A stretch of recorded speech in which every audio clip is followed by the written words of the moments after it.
just to kind of give you the purpose. So the purpose of this is really a preview of this mastermind group. The purpose of today, we'll be kind of setting up what the next 5 sessions will look like.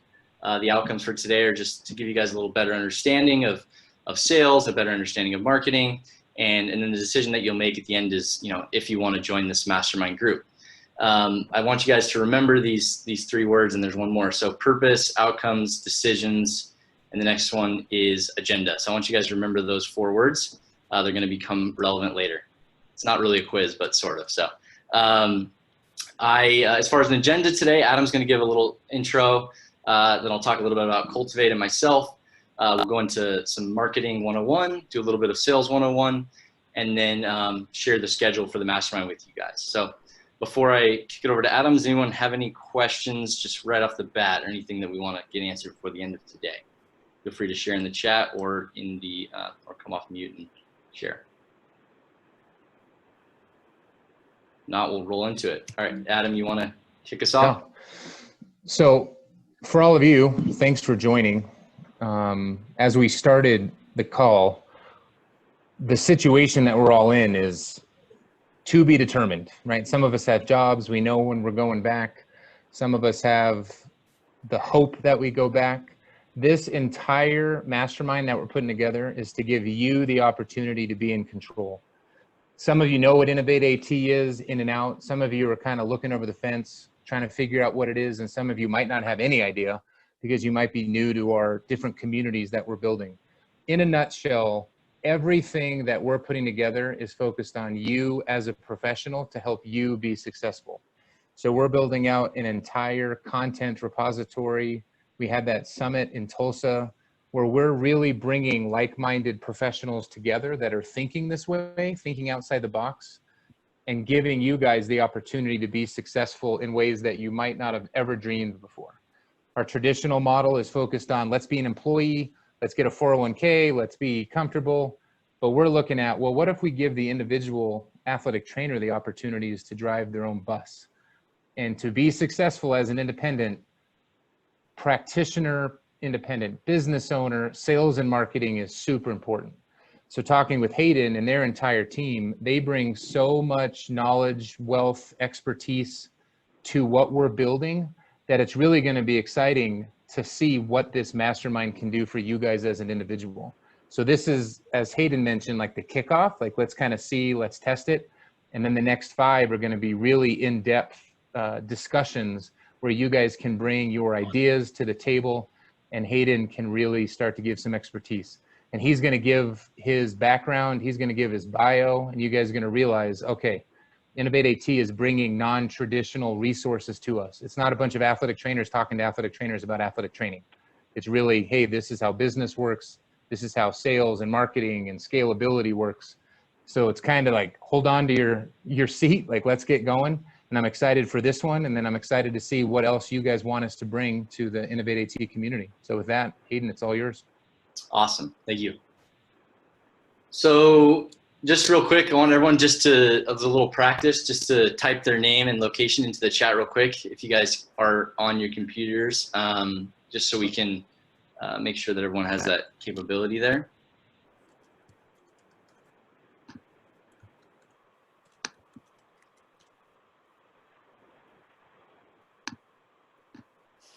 Awesome. Sacramento, LA, Austin, Kentucky, Alabama, Florida, Arizona. Awesome. All over the place. Love it. Very cool. Well, I'm calling from Southern California, so I'm in Orange County area and near LA here. So it's nice to meet all you and excited to have you guys here. So a few expectations just for the call. Try to leave your video on if you can, if you're at a computer. Use the chat box if you have questions. Mute your phone or computer when you're not speaking if you can, and then make sure you come off mute. You can find that button in the bottom left whenever you want to speak. And then just try to minimize distractions so that we can get through this stuff quickly and efficiently. Format of the mastermind. So basically, we're putting together this mastermind, and each session will be 90 minutes, and they'll be broken up into 2 45-minute sections. And so the first 45 minutes will basically be content, learning, things that I've learned from business, things that Cultivate has learned and pulled together. And then the second half will really be where two members are presenting questions and challenges that they're facing to the group and actually working together as a group to solve those. There will be 5 sessions, as Adam mentioned. This is the 6th, so this is the first one. So the goal is to have 12 members, so it's basically the first 12 people that we can get in this one. If we have more interest in that, we'll work on setting up a second group. But basically, we found that having 12 people is really like the max where you can get the most value for everyone. So the goal there would be $100 a person a month for community partners and $150 for non-community partners.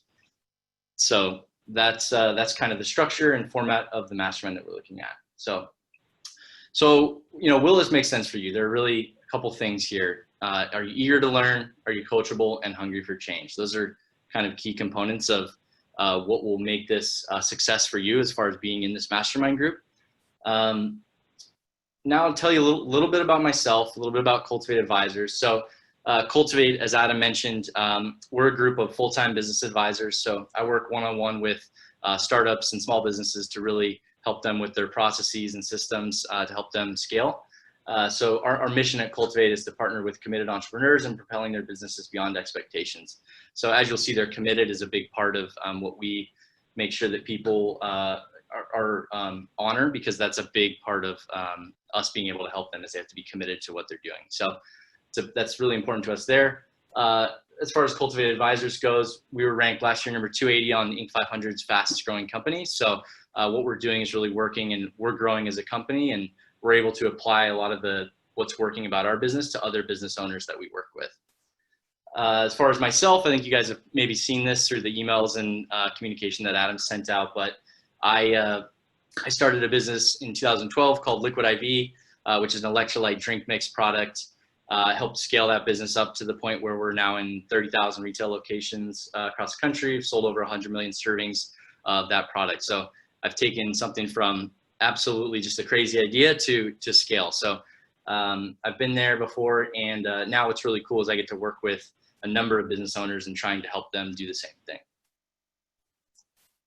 So sales and marketing. So these are sometimes scary things, but I love this quote. The new reality is that sales and marketing are continuously and increasingly integrated. Marketing needs to know more about sales. Sales needs to know more about marketing, and we all need to know more about our customers. So I think the real important thing there is just the importance of the customer and who you are selling to. So, and they're really integrated when we talk about sales and marketing. So, which you'll see as we go through today.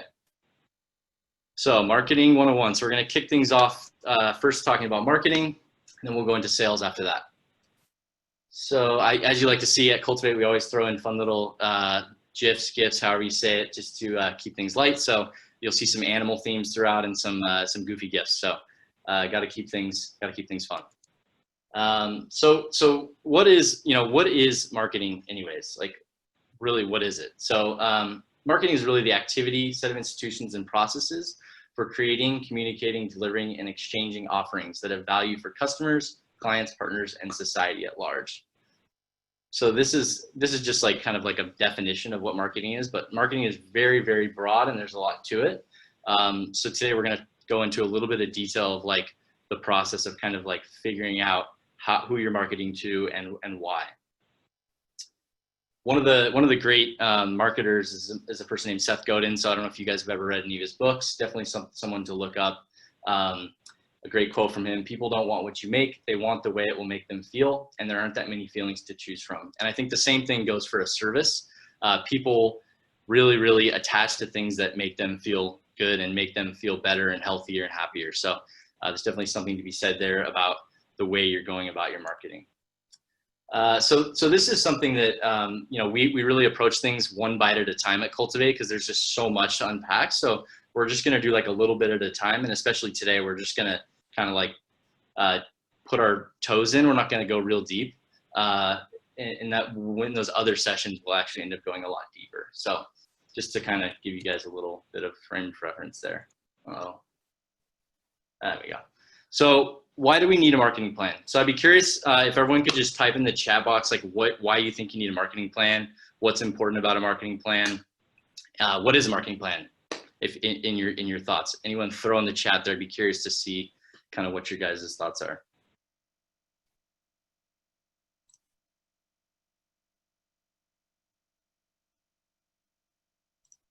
Good. Yep. Develop brand awareness. Good. Your brand. Yep. Sell the product. There you go. Yes, absolutely. Guide to follow rather than going to see with the, oh, no. Yes, guide. That's good. Yeah. Goal oriented, right? Know what isn't working so you can eventually scale. Bring awareness to my community, brand awareness, give people knowledge why they need us, help educate the general public. Good. These are all great. Yeah, I mean, really, as someone touched on there, it's really about setting goals. That's a big part of it, is having a vision, having a plan, being able to achieve, like having something that you're really shooting for and being able to try to strive for that.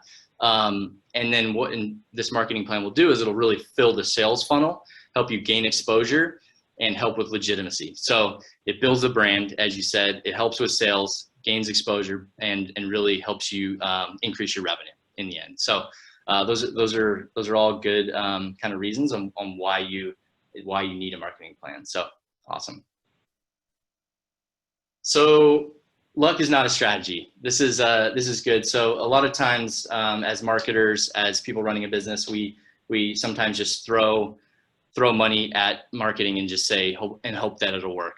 And we did this a lot early on with Liquid IV, where we would just spend money on Facebook ads or whatever without a strategy. So it's really, really important to have the strategy, understand who you're targeting, understand the why, and be clear on those levers to control before you start to invest money in marketing. So that's a big part of what we're going to talk about here is figuring that out. So here we go. So for us today, the big focus over here view here is really we're going to focus on these 2 steps with marketing. So the first step is really identifying your ideal profile. So whether that be a company or a person that you're targeting, and then the ideal persona really within that company. So those are kind of the key first 2 steps along this marketing journey that we're going to touch on today.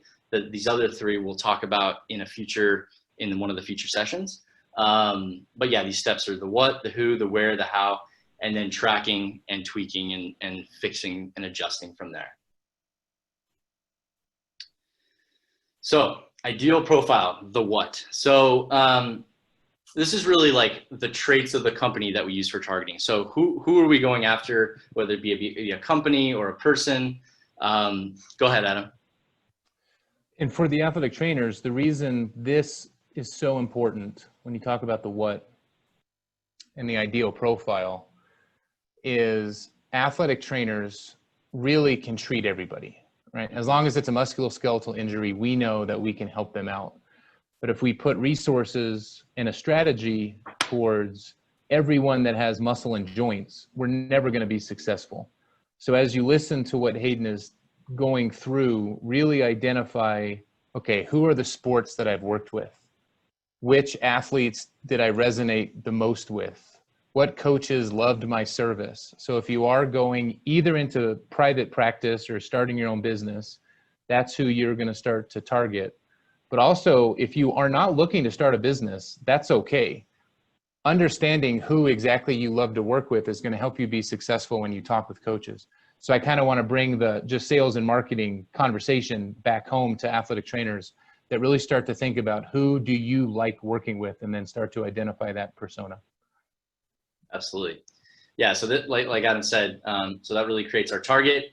And an example of this, so I'm just going to give you an example from Cultivate's perspective. So this is really our ideal company profile of people that we target as a company. So these are people that generally Cultivate Advisors is going after to work with. So as far as an industry, we're looking for professional services. It's a little different for me because I actually more focused on CPG and products, but in general, this is kind of who we target.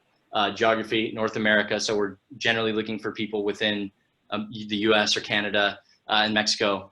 And then revenue over 500,000. So we generally don't work with businesses where the revenue is below 100,000 because it just doesn't make sense for them, doesn't make sense for us. And they have employees between 2 to 50 because generally that correlates to having a revenue about that high. And then as far as the product service, so generally people with recurring products or services, and we're really looking for someone that has a client value of over $1,500 a month. So we're looking for someone that can afford to pay us generally $1,500 or more a month. So I'd love to slow it down a little bit and have everyone just grab a pen and paper and take a few minutes to write down a few of these. So like, what is your ideal industry? What is the product or service? What is the geography? What is the revenue? And then maybe Adam, you can call on a few people just to share like one or two of those potentially there. And the only trick I'll give you guys, and I've done this 1,000 times, and so is Hayden, and you can never do it enough. You want to be more specific and more refined. So when you think you have it done, do it again, and then do it again, and then do it again. Mm-hmm. So just as you're thinking of this, really start to hone in. And I know some of you have probably already done this with your business. So if you feel comfortable, just tell the group what you've done, and or is this exercise just doing again, helping you realize what you thought of a couple months ago is now different. So use the chat if you are comfortable saying it, or just kind of raise your hand or just talk, either one. Yeah, feel free to share.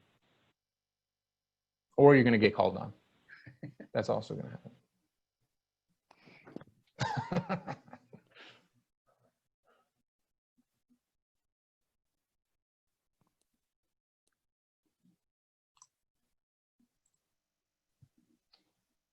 Well, I'm going to call on people. We'll do Matt Shade, just because, I mean, a lot of people know Matt, right? He's in the system, he's in the community, and he has the athletic training knowledge, but now he's branching into the financial planning world. So you have to be specific in understanding your market in that industry. So Matt, just give everyone a little bit of an insight into who your ideal customer is. Yeah, so as many of you are aware, I focus my niche on athletic trainers in the financial world. And the reason why athletic trainers is because you're motivated. I enjoy working with you, can enjoy the same conversations, also well connected, and athletic training ties into sports medicine. So if I'm talking to an athletic trainer, I can have the same conversations with physicians, physical therapists, people that you care about, and it just makes that market that much stronger to have that presence. And as far as geography, anywhere in the United States, ideally, if I'm looking at an income standpoint, joint income household, I like to be right around $100,000. There's a lot of planning that can be done, but it's all dependent, right? If you're in Massachusetts, your cost of living is a lot different than if you're in North Dakota. And so all that has to be taken into consideration when you meet with people. So hope that helps, Adam. Yeah. No, that's good. Yeah, that's super helpful. That was great. Anyone else want to give something? We got a couple in the chats. I saw my ideal industry is powerlifting, bodybuilding community, industry, gyms, club sports, in Ohio, in-person clients, regionally, online. So that's great. Club sports, travel ball teams. So those are all good. Those are all really good examples. Perfect. So perfect. Thank you guys. So that's really, that's the first step there. I identify that ideal profile. It's good to have that written down. So if you guys didn't get a chance to write that down, I would think about that, and afterwards just take a chance to write that down. So going into step two. So step two is really the who. So this is your ideal buyer persona. So what the ideal buyer persona really is the person at this specific company or in this industry that you want to, we make that introduction with. So this is all about really identifying, what that specific person is like in that industry or in that organization that you're trying to market to. And so this really helps you identify, the messaging approach and how to solve their specific pain point. And so we'll get into that, the pain point and needs finding and the selling portion. But that's really kind of identifying the who there.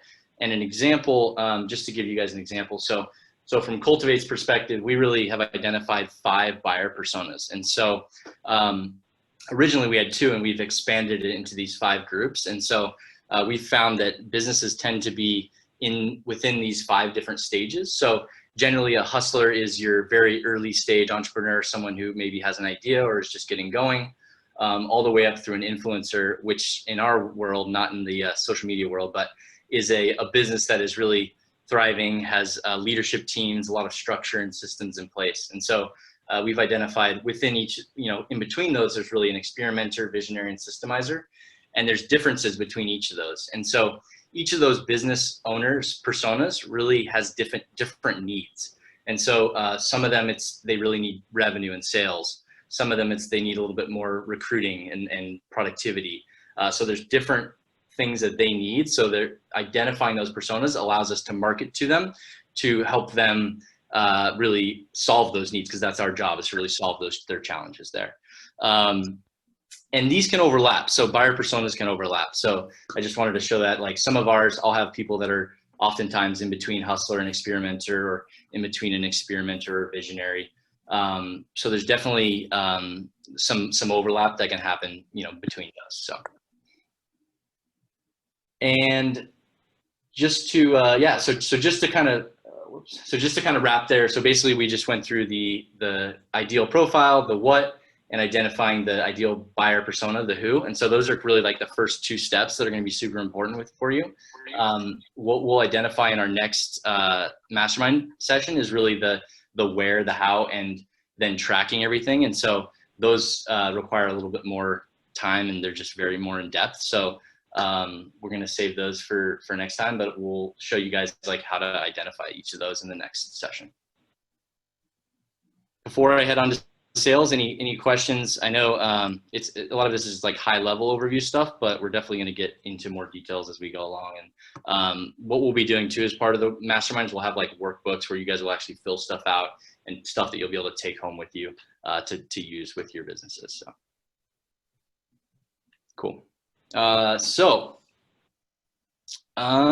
me see here. Yeah, great. So sales, this is the fun part. Love this. Anyone hasn't seen this movie? It's a good one. Gotta get in there. Always Be Closing, ABC. This is just a joke. Sales could be a little bit scary, and so I think it can be intimidating. Early on in my career with Liquid IV, I hated sales. I was like, I don't want to do sales.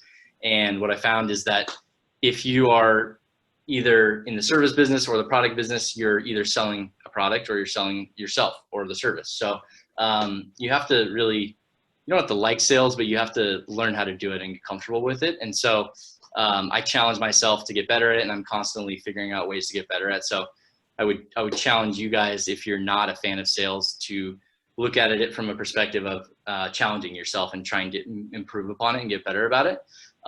There are a lot of different selling styles. There's a lot of different ways to sell, and so we'll approach some of those in here. But my biggest thing in sales is really about building relationships, and so I'm huge on building relationships through trust. So I think if you can establish trust with people over time, that's one of the biggest keys to being able to get across that line of getting them to close. So what does sales mean to you? So I'd love for everyone to go into the chat box and just type in, like, what are your biggest challenges or fears around sales, or any thoughts anyone really has on sales and roadblocks that they've had.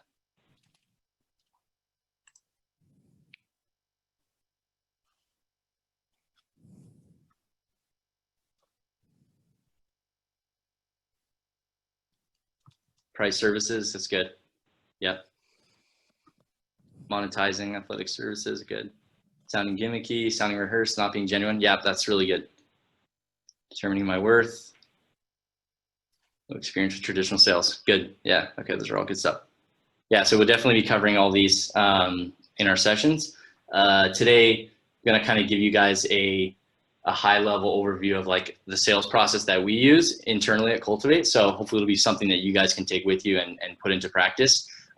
It's really good for pitching. It's good for setting up calls, meetings that you're having with people. It's really effective. So it's definitely going to be something that you guys will be able to put to use. So this is a great quote. I think sales is an outcome, not a goal. It's a function of doing numerous things right, starting from the moment you target a potential prospect until you finalize the deal. And as I said, I think building that relationship from the very beginning through the end is one of the most important things that you can do in establishing that sales relationship. So the sales process. So the very first thing here is rapport. And as I said, I'm harping on relationships. Rapport is really, really, really important. I can't emphasize this enough. And this is what we always start every meeting off with is our rapport. So I'm going to go through each one of these with you guys and kind of explain a little bit more in depth about what I mean and kind of how to approach it. So what are some examples that what is rapport, first of all, and what are some examples that people use to build rapport in their relationships with sales or just in work in general? I'd be curious if everyone could go in the chat and type something in as far as how you build rapport.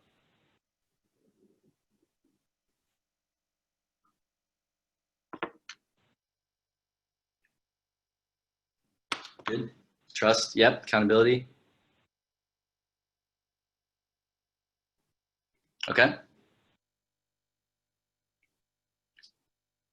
Getting to know people on a personal level. Good. Yeah. Exactly. That's exactly right. So yeah, I mean, rapport is really just establishing that relationship on a personal level. It's just getting to know someone, getting them to let their guard down a little bit. Some good tips and tricks to rapport is really just being genuine, just being friendly, joking with people, having a conversation. I mean, I'm sure all you guys have had a lot of rapport conversations that start with this whole coronavirus thing is horrible. Being human is a big part of it.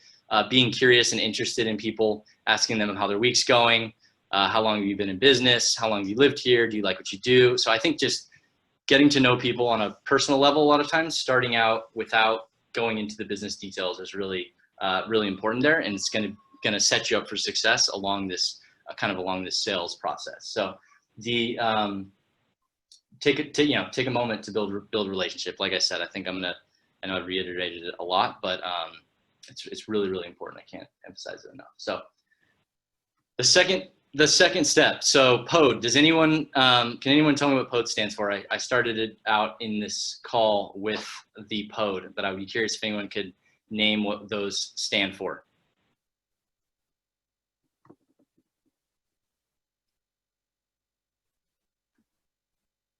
I'll give it a shot, Hayden. Let's hear it. All right. Purpose, outcome, decision, agenda. Purpose, objectives. Objectives. Yeah, outcome's pretty good though. That's close. Maybe if I had outcomes in the beginning, I messed it up, but I think it should be, is it objectives? Oh. Anyways, so basically, or maybe it is outcomes. Am I blinking? I'm going all the way back here, folks. I'm curious.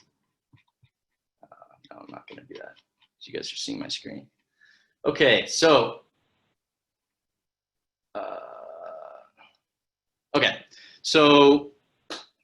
yeah, super important. So purpose. Basically, you're setting up what is the purpose of the call, right? Like why are we here? It's really important to do this.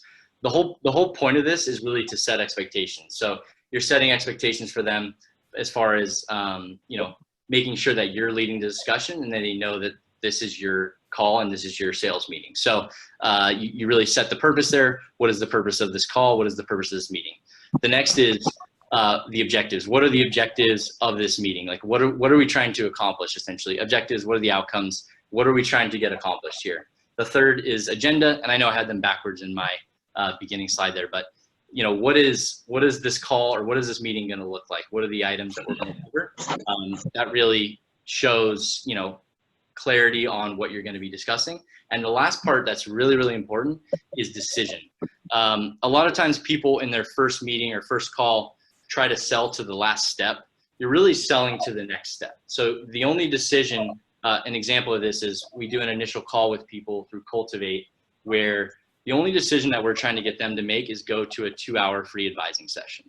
We're not trying to sell them on being a client right there, because we don't know if they're a good fit in that first call. So that's probably one of the most important things, is setting up and helping people understand what is the decision that needs to be made right now. And so just getting clear on that and making sure that people understand that you're selling them on the next step and not necessarily selling them on the final result. So super important. Make sure everyone goes on mute just so there's a little background noise. Okay, cool. Thank you. Okay, great. So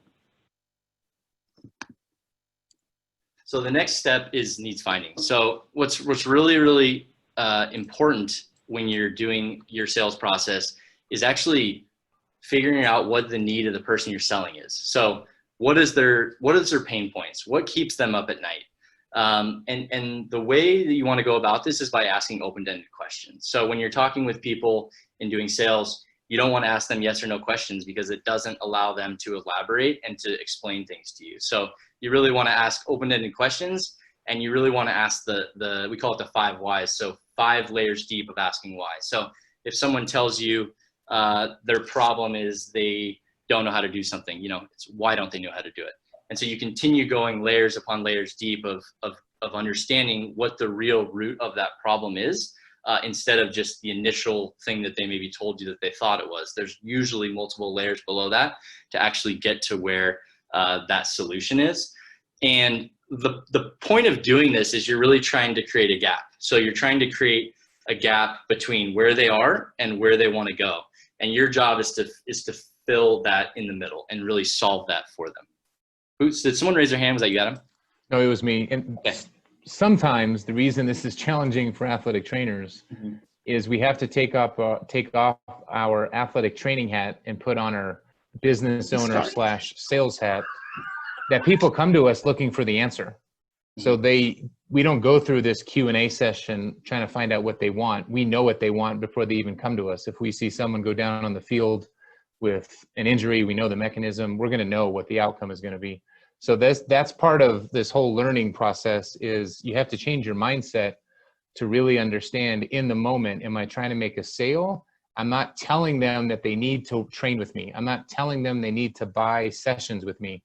I need to ask what their pain points are, and I need to listen, because then they're going to tell me the answer. So that's just another thing to really understand the difference between our traditional formal education and what we have to learn moving forward as a professional. Great. That's fantastic. Thank you. So yes, needs finding, make sure you're actively listening and asking questions. A lot of times the best way to get to people's solutions is really just by asking questions. So very, very important there. The next thing I love to talk about is features and benefits. So this is, we call this machine gun squirrel. So we have machine gun squirrel and sniper kitty. So as I mentioned, we have a lot of animal analogies that we use. Can anyone come off mute and share the difference between a feature and a benefit? Be curious. Any example of anything. It can be about a phone. It can be about a whatever.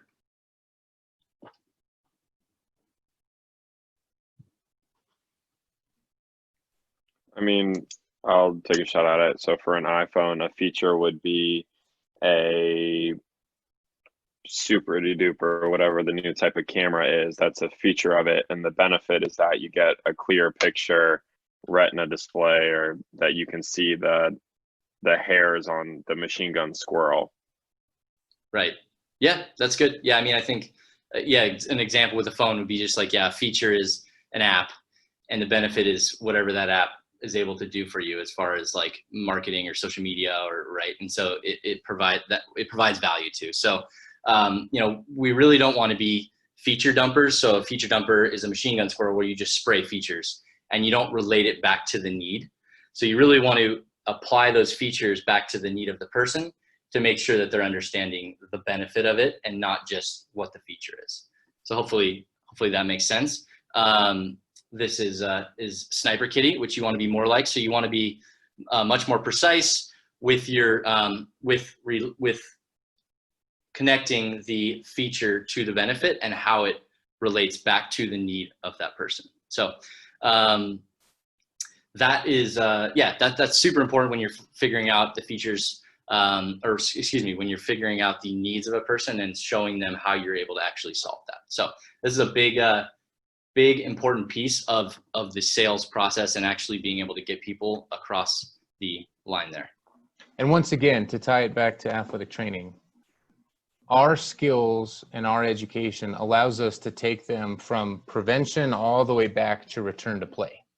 And if we start talking about all of those benefits and experiences that we can bring them, it's going to overwhelm them. So it's really understanding where they are in their injury recovery step what their goals are, and then just honing in on that instead of just trying to tell them, I'm an athletic trainer and I do this and I learned this and I did this and I have this certification. And we all know that's what athletic trainers do all the time. That if we listen, they're going to tell us, my knee's hurting me. Hone in on their knee. Don't talk about anything else.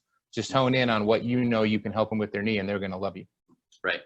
Yeah, I think the moral is just be specific to what their needs are. So that's great. Thanks, Adam. Let's see here. So the next step that's a part of this is really building urgency. So this is just important because you need to help them understand why they need your service or why they need your product. You need to help them understand why it's important to them. And so relating the need with the like really creating that gap and showing them how what you're providing is going to solve their problem will help create urgency. There's ways to create urgency with around time, around different pricing. So there's really some different things you can do there. The next step that's really important is the ask. So this is sometimes the hardest part, but it's also probably the most crucial. So when you're having these conversations and having these sales meetings, you've found the need, you've built rapport, you've set up the pod, you've found the need. Now you need to ask for the buy. So, generally ways that we do this at Cultivate is we'll say, if we can help you solve X and Y, so we've identified their challenges. If we can help you solve those together, it sounds like it will be a good fit. Are you ready to move forward? And so, one of the things too that we say to people is that decisions are really based on information and not time. And so a lot of times people will try to push you off or delay or things like that. So you just ask them, what other information can I give you to help you get comfortable with moving forward? So there's definitely some more tips and things that we can do in terms of objection handling that we'll get into in other sessions. But just in general, as far as the steps go, this is the next and one of the most important steps. And lastly, the last thing really here is just the follow-up and next steps. And so I'm sure Adam and a lot of you guys can attest to this. 80% of all prospects convert into customers after the 5th contact. So this is really interesting. Generally, it takes at least that many tries to get people to actually buy your product or subscribe to your service. There's a great book called Jab, Jab, Right Hook. And so what that talks about is with the product business, especially, you have to hit people at least 5 times with some sort of marketing before they'll actually purchase a product. So whether that be through social media, through an ad, through email marketing or whatever. So I'd be curious to know from people in the chat, what are some ways that you guys use to follow up with people in your businesses or in your, kind of in your industry, if there are specific ways that people use, whether it be email or phone calls or text or CRM systems or whatnot.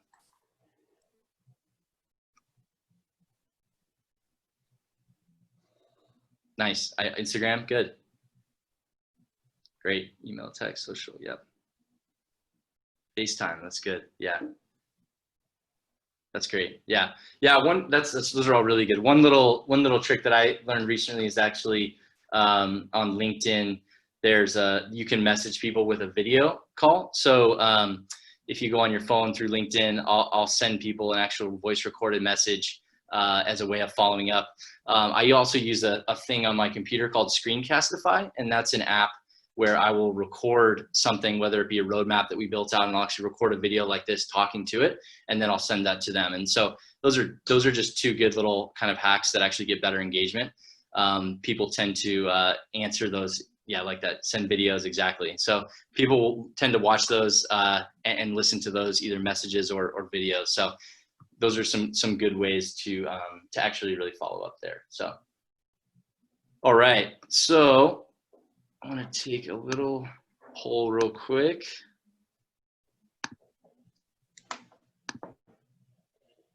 All right, I just launched a poll. I want you guys to take that and just answer which of those 6 areas do you feel strongest in, and which of the 6 areas do you feel like you need the most improvement in of the areas that we just discussed.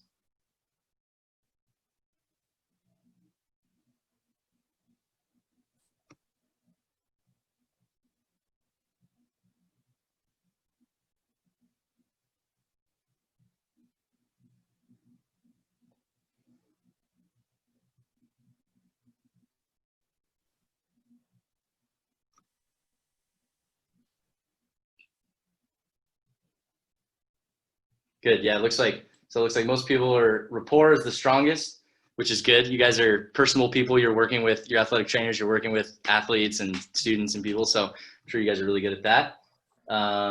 Also see needs finding, features and benefits. So those are good on the strongest areas. It looks like the weakest areas are asking for the order and features and benefits matched. So all right, perfect. So I'm going to end that poll there. Yeah, as you move forward, Hayden, some of Yeah. that, because we have this rapport with coaches and athletes and parents, that's the benefit we bring, but it's a challenge to go back to those same people that we've sometimes been given the service away for free to them. We haven't been giving it away for free because we are employed by the institution, by the high school, by the school district, whatever the case may be. But now we're going back to them and asking them to pay us. Right. And it's a different dynamic. So that's part of the, how can we combine the benefit, the success of rapport with the hurdle of asking for the order. Yeah, and it can definitely be learned. So that's the good news is it can be practiced, it can be trained, and there's ways to approach it that make it more comfortable and make it more effective. So that's definitely something we'll keep in mind as we move forward and have some practice around that for people. Great. All right, thank you guys for taking that.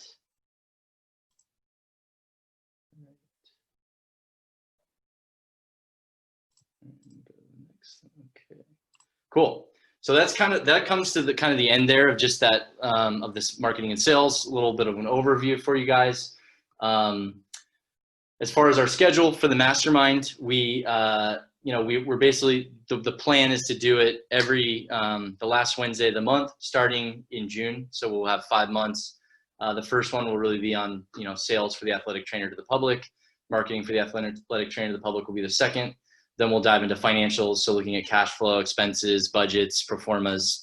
And then the fourth will be business productivity, so just ways to be more productive within business, personally as well. And then the last will be on like scaling your business, and that will wrap it up there in October. So I already mentioned the format. Any other thoughts, Adam, before we wrap it up here? No, if we look at thoughts, this stuff in the mastermind is really going to be focused on, let's talk about it and then allow you guys to go and practically apply it. So then the next follow-up, it'll be, hey, how did it go? Like, let's talk about what worked, what didn't work, to really build on each other. That all of us can go to courses. I mean, that they're all available in all of our cities. But athletic training is such a unique environment, such a unique service, that's what this mastermind is really about. How do we learn and grow as a group, and how do we learn from each other and empower each other? So hopefully you guys saw just a quick sample of what it can be, and then moving forward, there can be a deeper level of knowledge, because as Hayden mentioned, that second half of these, it's going to be way more case study based and really diving into what you're thinking, what you're doing, and how can we improve it. So I'm excited for it. I think this is something that our profession needs, and more importantly, you as the professional. So let's keep the ball rolling. And if you guys have any questions or thoughts, there's no way we're going to make it better if you guys don't tell us how to make it better. So we have another 10 minutes before the top of the hour. Yeah. If anybody wants to have a question or have an idea, let's make an informal conversation right now around it. Feel free to give us your idea. Yeah, I think I saw one that says what's to happen between the sessions for that month. And I think, to answer that, I think we would have homework for everyone to leave with and then come back with. And so we would, like I said, the first half is really learning on different subjects, but it's more specific to athletic training. And then the second half will really be diving into your challenges. So each session, someone will be designated for that session to be about them and about their specific challenges. And so they will be tasked with coming to the session with their topics. And then we'll probably leave each session with a little bit of homework for each person to work on. Like Adam said, we'll have actual workbooks in the sessions where you guys will be working on stuff. So you'll actually be, not just us talking to you, we'll actually be working on stuff as a group. So to be clear, is it 500 total for a member then? Yes, so it's 100 a month, 500 total over 5 months. Yes. And we're trying to do it as a monthly payment, so it's, we'll say, more digestible. Totally. So that payment option will be coming in the near future. Yeah. So what we're gonna do at the getting standing orders. Yes. There we go. And we'll send out calendar invites to everyone. What we're gonna do at the end of today is get a just see how many people are interested, and then from there we'll create a link for everyone to sign up, and we'll send that out to you guys. So what was the question? Getting standing orders from a physician be an example of step 2.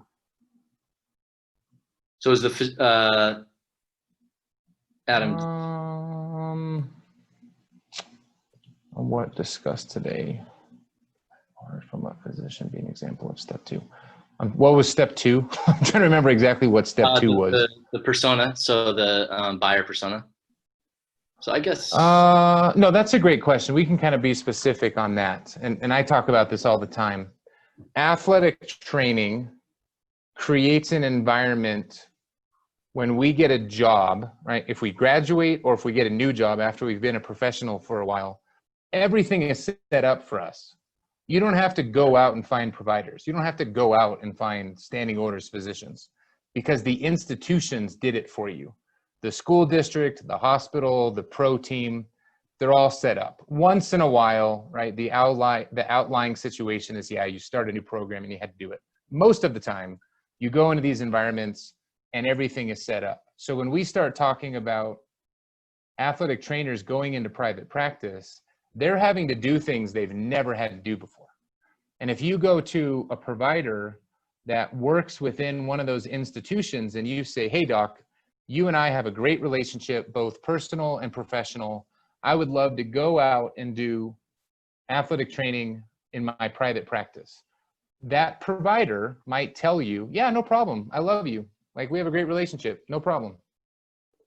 But that provider, because they're part of an institution, is going to have to go to the legal department of the university, of the hospital setting. And most of the time, I'm not going to say it's 100% of the time, the legal department's going to say, no way. No way is that one athletic trainer out in the middle of our city going to put this entire ship at risk. So the reason I say that, it's then honing in on, okay, what type of provider will benefit by having my standing orders? So you start to hone in. Is it a general sports medicine doctor that's in private practice? And I'll say this to Catherine just because I know she's on the call. In Massachusetts, dentists can literally hold standing orders for athletic trainers. So if you as an athletic trainer want to be in private practice, your legal requirement is to have standing orders. That doesn't mean you send a possible ACL rupture to a dentist. It just means the dentist could hold your standing orders, boom, you're professionally responsible, and then you'd have another physician or an ortho in your referral channel. So it's kind of, you have to think globally and then start to hone in on, okay, step 2, who is that persona? And I might have to start to build trust and like drop into their office every single week and bring cookies to the front desk person and let them know, no, I really want to talk to whatever the provider may be. But it's a very unique situation when you start really talking about private practice, because we're ingrained in this environment of everything is just given to us.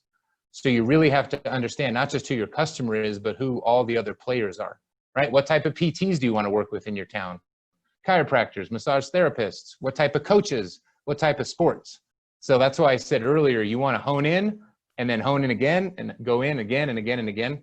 That if we're trying to do this blanket sweep of I can treat anyone in my city with muscle and joint injuries, you're never going to gain traction. It's going to be difficult. So it's a great question around who the standing orders is, but you have to understand, well, what do I want to accomplish? And then how can I help that provider? That it has to go hand in hand. That's great.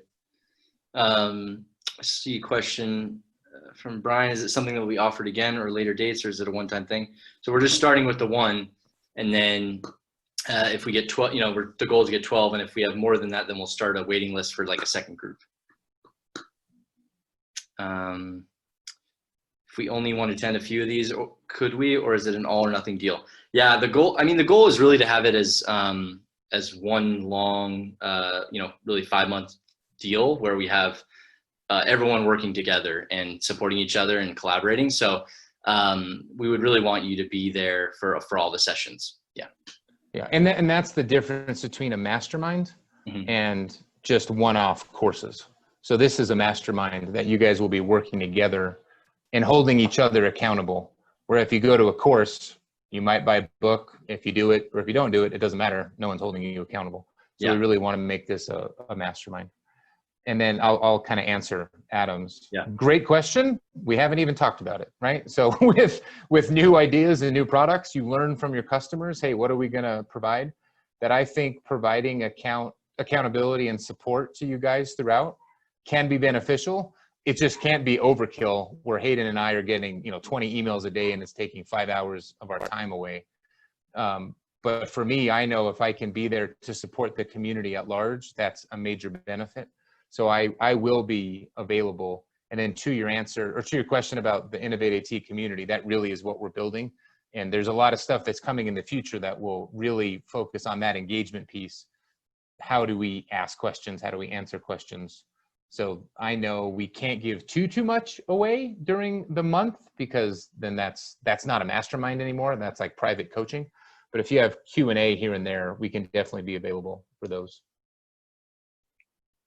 Great. Yeah. And I mean, I'll say it, if we don't invest in ourselves, we're never really going to grow, right? Yeah, yes, there's a fee to it. Yes, it's a business. But at the end of the day, we all know our profession really well, and it's all about value. But a lot of the people that complain about value don't invest in themselves. And they're always pointing the finger, I want my school to make me more money. I want the NATA to make me more money.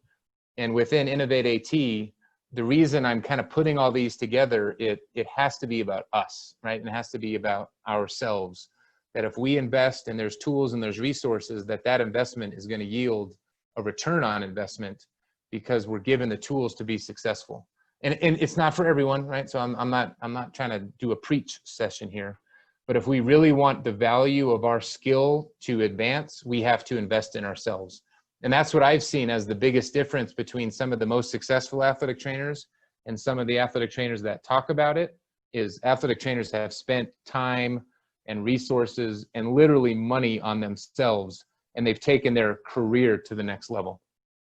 And for $100 a month to get not just Hayden, he has his whole team behind him, that if he has questions or if he needs help, he can go talk to them. I mean, literally, it's a smoking deal, right, Hayden? I mean, with what you did with Liquid IV, like, did you have something like this at your fingertips? Yeah, well, no. Yeah. And usually, I mean, we're charging people $1,000 a month, like I said, or $1,500 a month to work with them on this stuff. So yeah, it's a really great deal. Obviously, it's not one-on-one, but you get the benefit of like the whole group, which is really where there's a lot of value there, and everyone to hold you accountable.